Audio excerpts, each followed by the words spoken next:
नमस्कार दोस्तों। आज अपन इस वीडियो में बात करेंगे कैंटीबायोटिक प्लस ईयर ड्रॉप्स के बारे में। दोस्तों, कैंटीबायोटिक ईयर ड्रॉप्स जो होती है ये कैंटीबायोटिक प्लस ईयर ड्रॉप्स होती है। मार्केट में लगभग 90 रुपीज़ तक की 5 ml तक की पैकिंग अवेलेबल रहती है। तो कौन कौन सी कंडीशंस में इसको काम में लिया जाता है और किस तरह अपने शरीर में काम करती है, क्या क्या इसके दुष्प्रभाव आ सकते हैं, इन सारी बातों की जानकारी आज अपन इस वीडियो में लेंगे। दोस्तों, ये जो कैंटीबायोटिक प्लस ईयर ड्रॉप्स होती है ये छोटे बच्चों को भी दी जाती है। इसके अलावा जो एडल्ट्स होते हैं, बड़े होते हैं, उनको भी दी जाती है। काफ़ी बार होता क्या है कि जो पर्सन्स होते हैं, चाहे बच्चे हो चाहे एडल्ट्स हो, तो उनके कान में मतलब ईयर में इन्फेक्शन हो जाता है, जिसकी वजह से वहाँ पे दर्द होना, पेन, कान लाल पड़ जाना, अंदर से रेडनेस हो जाता है, इन्फ्लामेशन, जलन होने लग जाती है वहाँ पे, और इरिटेशन, वहाँ पे ऐसा लगने लगता है कुछ चुभ रहा है या फिर कुछ चल रहा है, तो ऐसे इरिटेशन भी होने लग जाती है। और वहाँ पे पेन और रेडनेस काफ़ी मात्रा में पाया जाता है। तो इससे जो पेशेंट होता है वो काफ़ी डिस्कम्फर्ट हो जाता है और उसको रेस्टलेसनेस हो जाता है, मतलब उसको काफ़ी डिस्कम्फर्ट होने लग जाता है उस कंडीशन से। दोस्तों, जो कैंटीबायोटिक प्लस ईयर ड्रॉप्स होती है इसमें काफ़ी ड्रग सोर्स प्रेजेंट रहते हैं, जैसे बैक्लोमेथासोन होता है, नियोमाइसिन होता है और क्लोट्रीमेजोल होता है। तो चलिए देखते हैं किस प्रकार ये काम करते हैं। दोस्तों, ये जो अपने कान में इन्फेक्शन हुआ है जिसकी वजह से inflammation, pain, redness, irritation present है, वो कोई भी बैक्टीरियल इन्फेक्शन, कोई बैक्टीरिया की वजह से हो सकता है, या फिर कोई फंगस वहां पे ग्रोथ कर रहा है तो कोई फंगल इन्फेक्शन की वजह से हो रहा है। तो उस कंडीशन में ये जो कैंटीबायोटिक प्लस ईयर ड्रॉप्स होती है इसमें बैक्लोमेथासोन जो स्टेरॉइड कंपोनेंट होता है 0.025% अवेलेबल रहता है इसमें। तो ये एक प्रकार से अपने शरीर में एंटी इन्फ्लामेटरी एक्शन शो करेगा। मतलब वहां पे अपन ईयर ड्रॉप्स डालेंगे कान में, तो वहां पे अगर जो इन्फ्लामेशन प्रेजेंट हो रही है, जो जलन हो रही है, रेडनेस मतलब लालिमा वहां पे प्रेजेंट है, इसके अलावा इरिटेशन हो रहा है और वहां पे जो पेन हो रहा है, उन सारे सिम्टम्स को ये बैक्लोमेथासोन ठीक करने में इफेक्टिव रहेगा।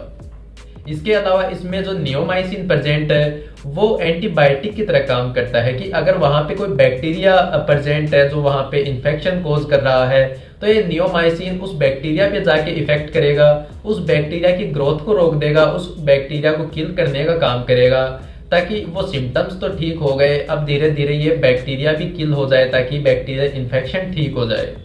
लेकिन अगर वहां पे बैक्टीरिया नहीं प्रेजेंट है और फंगस मतलब ईस्ट इन्फेक्शन प्रेजेंट है, तो उस कंडीशन में ये जो क्लोट्रीमेजोल है ये अपना इफेक्ट शो करेगा और उस फंगस की ग्रोथ को रोक देगा, फंगस को किल कर देगा, जिससे वहां पे अगर कोई फंगल इन्फेक्शन हो रहा है तो वो फंगस इन्फेक्शन ठीक हो जाएगा। इस प्रकार ये कैंटीबायोटिक प्लस ईयर ड्रॉप्स काम में ली जाती है।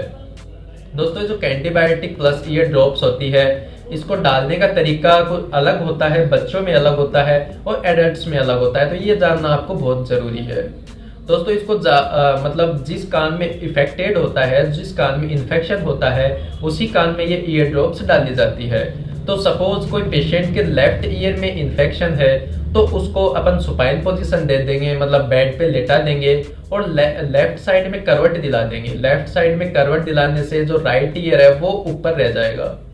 तो जो बड़े होते हैं, जो एडल्ट्स होते हैं, उनके जो ईयर पिन्ना होता है इसको ईयर पिन्ना बोला जाता है। तो इस ईयर पिन्ना को ऊपर से पकड़ना है और ऊपर से पकड़ के ऊपर की ओर और पीछे की ओर इस प्रकार पुल करना है ताकि ईयर ड्रॉप अंदर से आराम से दिख जाएगा। उसके बाद में इसमें ईयर ड्रॉप्स डालनी है।